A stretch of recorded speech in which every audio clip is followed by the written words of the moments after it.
In this problem, find the zeros of the polynomial function and state the multiplicity of each. So the function is f of x is equal to the x plus 1 to the power of 3 times x minus 4. So how do we find the zeros?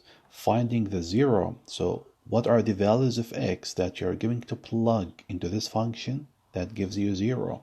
So the best way to do this is equate the equation or the function to 0. So what are the x that gives you 0 value for the function? So this is x plus 1 to the power of 3 times x minus 4 is equal to 0. Then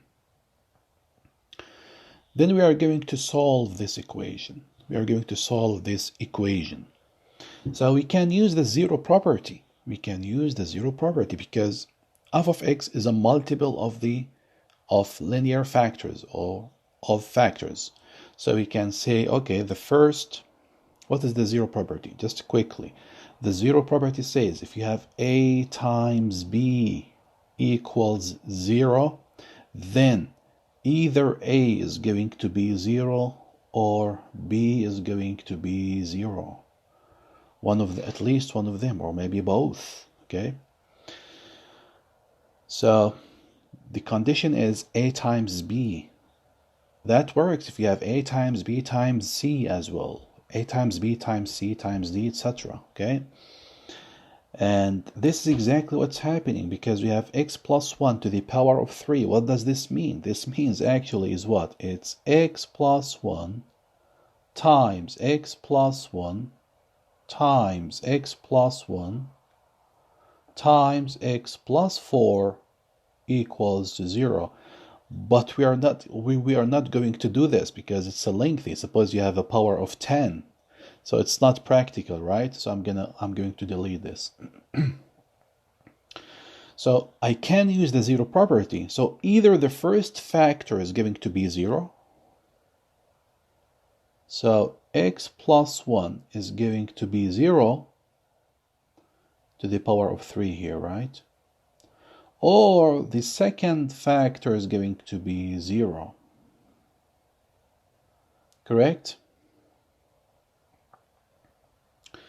So how do we solve each of them? Now we solve for x, each of them. The second one is just subtract 4 from the both sides. You get x equals 4. So this is my first 0 of the function. The second one, what do we have? We have x plus 1 to the power of 3 is equal to 0. So how do we solve for x? First of all, I'm going to get rid of the number 3, the power, the degree, the 3, okay, the index, which is 3 here in this case, the power. So how to take off the power? So I'm going to take cube root to both sides, okay? Cube root to both sides. So take the cube root to both sides. So what are we going to get? The cube root cancels with the cube. So what do we get? We get x plus 1 is equal to 0 because the cube root of the 0 is just 0. Then solve for x. So minus 1 to both sides.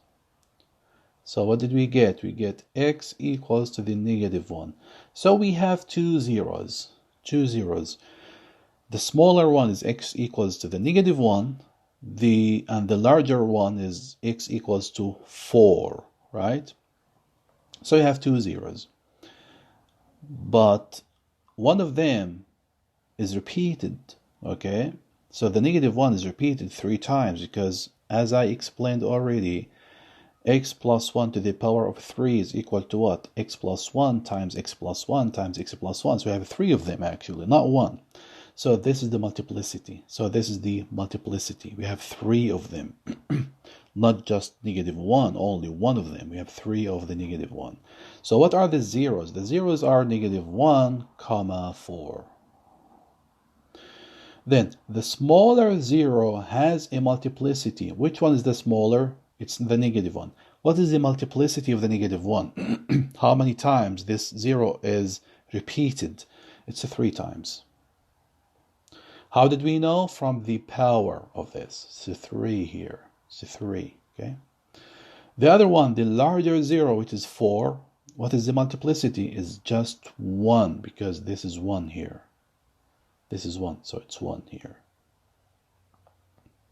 Okay?